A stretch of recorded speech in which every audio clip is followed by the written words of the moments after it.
Hello. Welcome back to the channel. I hope you are doing well and I hope you are having a wonderful day today. So, in today's update, we'll quickly go through the new stimulus bill, what exactly we're seeing right now in this stimulus package from the House Democrats. The House Democrats just released a new stimulus bill, and this bill is 591 pages long. Yes, this is a really long bill. So we're going to go through the contents of this bill and some of the key things that you deserve to know about the stimulus package that was just released, including what exactly lawmakers are saying right now about the passing of the stimulus package. So before we dive in, if you have not yet subscribed to the channel, please feel free to subscribe now to avoid missing out on the latest stimulus updates, economic updates, and financial tips for your financial wellness and your financial success. So again, the one thing that we're seeing right now is that this package seems to be $31 billion over what is expected. So according to this tweet from Eric Watson, who has been keeping us up to date on Congress and the reports on the stimulus package, did tweet out not too long ago. He said the bill is $31 billion over the reconciliation limit and will have to be tweaked. So this bill right now seems to be over what they're expecting it to be. And this is the breakdown of the bill. As you can see here, this is straight from as posted on the House Committee website. So this was posted yesterday, Friday, February 19th. And this is the $1.2 trillion American Rescue Plan breakdown. And as you can see, this goes by the year, so by fiscal year, in millions of dollars. And right now, it is $31 billion over the limit. So what exactly is going to be the case here? Okay, so we do have a lawmaker from the state of California. So Ted Lieu, who is a member of Congress, did say, he tweeted out not too long ago, less than 24 hours ago, he said, "We will pass the American Rescue Plan legislation next week. It is a very good bill, and it is what the American people need during this challenging time." So again, some lawmakers are very, very determined, and they are very, very, should I use the word positive about this package? But what we're seeing right now is that it still needs to be tweaked. It seems to be over what the budget what they have budgeted. And the other report was saying, like I did mention, this is the 591 page bill. So this bill is 591 pages. So what exactly is in this bill? Can't see it to smell it. That's what Johnson is saying. Okay. Well, here's the deal. This package does have 91 pages in it. This is the current bill from the Democrats, 591 pages. And what are some of the key provisions in this package? Of course, we do have the stimulus checks. So the stimulus checks are included at $1,400 per person. And a family of four could get up to $5,600 in the stimulus payment. But you have to be making you have to have made last year under $75,000 in order to get the full payment if you are single. And if you are married, $150,000 for that. And dependents will be getting the $1,400 stimulus check. So this is based on your 2019 or your 2020 income. Now, the other thing we're seeing in this package is the unemployment assistance. So unemployment assistance is included in this package. This unemployment assistance for this package is $300 per week, and this goes all the way till August. So the original Biden plan had the unemployment assistance ending sometime in September, or extended all the way till September of 2021. But the Democratic plan has it at ending in August. So I do want to get your thoughts on that as well in the comment section. So hey, thank you, Hive Runner. Thank you for your support. Okay, so $300, and this should come all the way through August 29th. And what else are we seeing in this package? The other thing we're seeing in this package will be the nutrition assistance. So the House plans to increase the nutrition assistance by 15%. So the food stamps, the food stamp benefits will be increased by 15% in this package, and the housing aid. So there's some benefits or some provisions for housing, and this legislation will include $19.1 billion to state and local governments to help for low income to help provide low income households with money to cover rent and rental assistance and utility bills. So again, this seems to be a good thing for many families.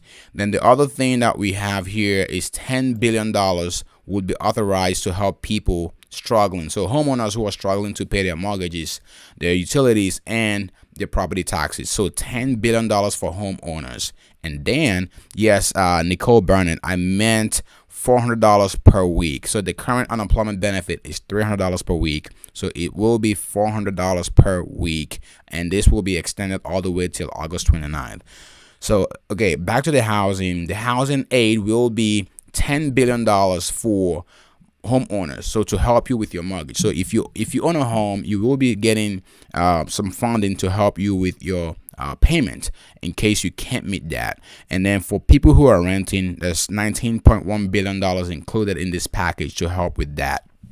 And then you have another $5 billion to help states and localities to assist those at risk of being homeless. So those who are almost at the brink of being homeless, those who are home insecure, there's $5 billion to help states and local governments deal with that. And then there's tax credits. So the tax credit is one that you really want to pay close attention to. So a lot of people miss the mark here. These are other ways that more money could be put in your pocket with this package.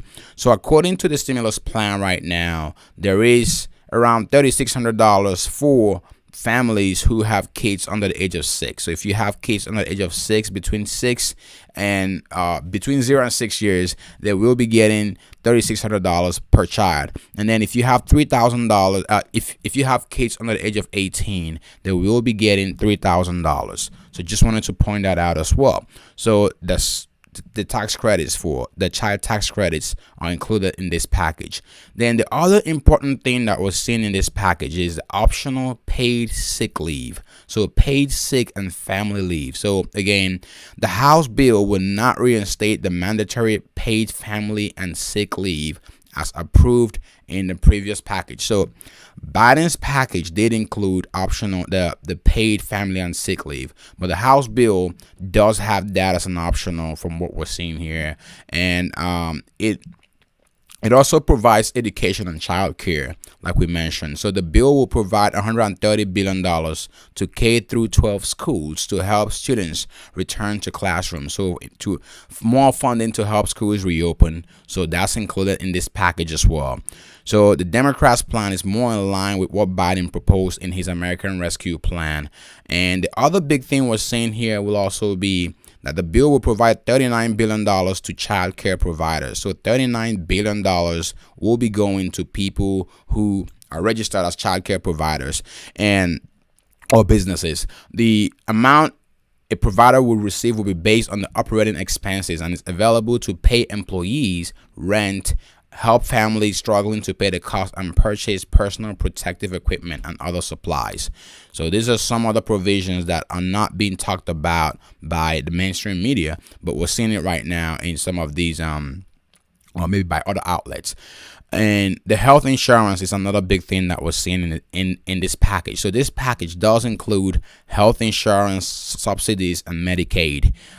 So right now, under this package, we're seeing that the bill would make federal premium, so the subsidies for Affordable Care Act policies more generous, and would eliminate the maximum income cap for 2 years. And then people who are enrolled will pay no more than 8.5% of their income towards the coverage. So if you are enrolled in Medicaid, and also you will be getting basically you won't be paying more than 8.5% of your income, according to what the bill is proposing right now. So this seems to help out, or will help out, a lot of families. I want to get your thoughts on this as well. And this will also be capped at 400% of the federal poverty level, so about $51,000 for an individual, and then a family of four will be capped out at $104,800 of income. So if you make over these limits, you will not be qualified, or you will not qualify for this benefit. And pretty much the next ones we're seeing here applies to small businesses. So small businesses have some grants in this package, and then the EIDL program is also included. So there's funding at $15 billion for the EIDL program for small businesses. So small businesses have been severely hurt. They've been really, really hurt by this pandemic, and over 9 million businesses, 9 million small businesses have said that they don't think they'll make it through this pandemic. So there's $15 billion for small businesses in this package. And then it also provides $25 billion of new grants specifically for restaurants. So for bars and restaurants, these sectors have been hit really hard by the pandemic. So this bill provides $25 billion for that as well. And then also eligible small businesses may receive up to $10 million and can use the money for a variety of expenses, including payroll, mortgage and rent, utilities, and food and beverages. And then the PPP program, the Paycheck Protection Program, is basically taking applications too, and this will include additional $7 billion in funding for the PPP program. For those who are wondering what the PPP provisions are in this new package, so this bill would make more nonprofit organizations eligible for the PPP program, and then another $175 million will be used for outreach and promotion, creating a community navigator program to help target eligible businesses.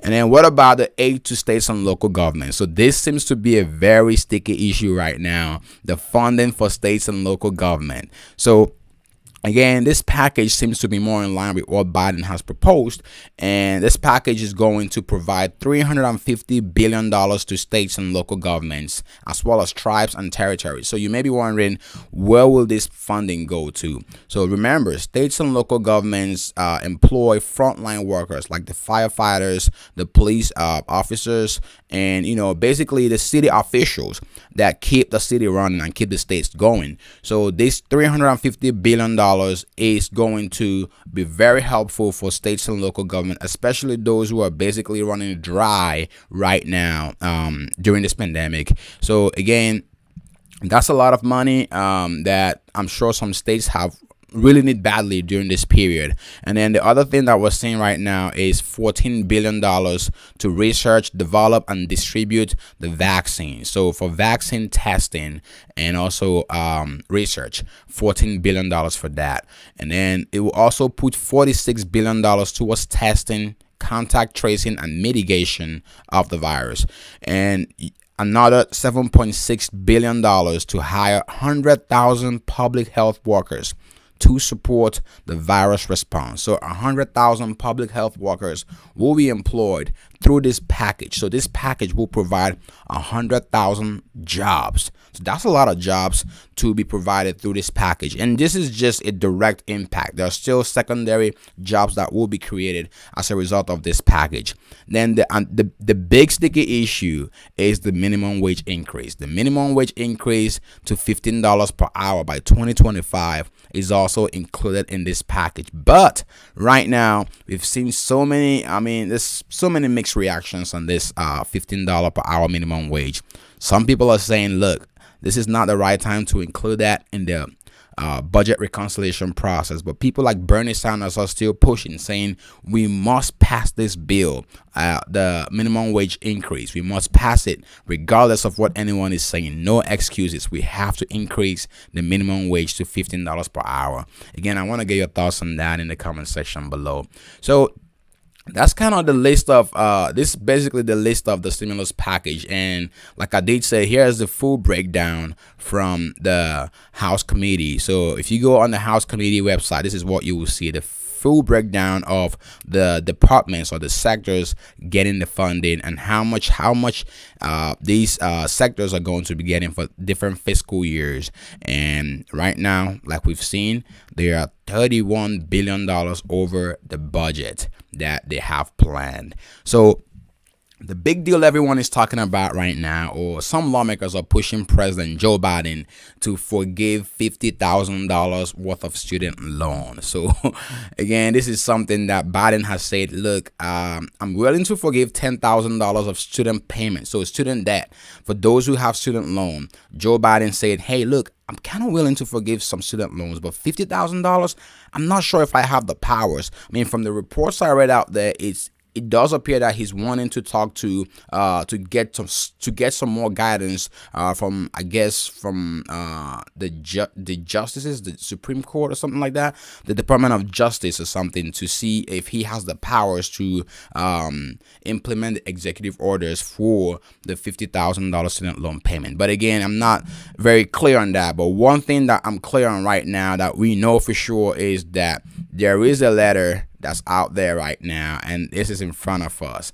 and this letter is coming from different attorney generals, so different state attorney generals. I think about 17 attorney generals from different states have sent a letter. This is all signed. As you can see, this is the attorney general for the state of Massachusetts, the New York attorney general, and you do have the Connecticut, the Delaware, the DC, Hawaii, Maryland, Illinois, Minnesota, Nevada attorney generals. And then you have the New Mexico attorney general, you have the New Jersey, Oregon, Virginia, Washington, Wisconsin, and Vermont attorney generals. So this letter was sent to Elizabeth Warren and Ayanna Presley in the House as well. So again, these are some of the big things we're seeing right now with this package. It is very, very interesting, and this is a call for the Senate Resolution 46 and the House Resolution calling on President of the United States to take executive action to broadly cancel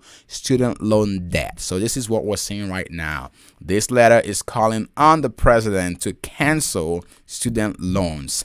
$50,000 of student loan debt. I want to know how you feel about this in the comment section below. How do you feel about the president canceling $50,000 worth of student loan debt? I mean, some people are super excited about this, but I've heard some mixed reactions on this. So let's just go through the key parts of this letter. So it does start off by saying, "Dear Majority Leader Schumer, Speaker Pelosi, Minority Leader Mitch McConnell, and McCarthy. As the Attorney Generals of Massachusetts," we did mention all of that. I'm not going to go through the states, but they did say, "We write to express our strongest support for Senate Resolution 46 and House Resolution 100, calling on President Biden to use executive authority under the Higher Education Act to cancel up to $50,000 in federal student loan debt for all federal student loan borrowers." So this is a huge deal. So $50,000 in student loan debt canceled with executive orders. That's what the 17 attorney generals or so are asking for right now. And this is coming straight from the attorney generals of these states to the president. And then they say, "Because we are responsible for enforcing our consumer protection laws, we are keenly aware of the substantial burden federal student loan debt places on the residents of our states. Our offices routinely receive complaints from borrowers who are unable to navigate the abstruse and opaque repayment or forgiveness plans available under the current law. When borrowers are unable to manage their federal student loan repayment, the consequences can be catastrophic." So again, they're trying to convince the president to use the powers, the authority that he has to cancel $50,000 worth of student loan debt. I want to get your thoughts on that. Some people, like I did say, are not in support of this, while a lot of people believe student loan debt should be canceled, wiped off completely. I want to get your thoughts on that in the comment section below. So these are some of the big things we're seeing right now. Now, the other big thing we did see is that Janet Yellen, the new Treasury Secretary, who basically replaced Treasury Secretary Steven Mnuchin. So Janet Yellen has said, "Do not slash the stimulus payment amount. Keep the stimulus package at the same price. We don't want to go low," because she believes that the current price tag will help boost the economy and help the American people. So according to this report, On Thursday, Treasury Secretary Janet Yellen defended the size of the $1.9 trillion stimulus package in the face of healthier than expected economic growth. And this report did go on to say that she did basically say that. So let's just pay attention to this portion right here. So her comments came as reports emerged that the discussions are underway in the White House about putting together another larger economic stimulus package, which could amount to $3 trillion. So again, she's still pushing to have the $3 trillion to the $1.9 trillion just basically set at what it is and not go below, for those who are saying slash the economic payments. So this is exactly what she said. So she said, we think it is very important to have a big package that addresses the pain that this has caused 15 million Americans behind on their rent. So 15 million people are unable to make their rent payments. I'm not saying this is what we're seeing right now.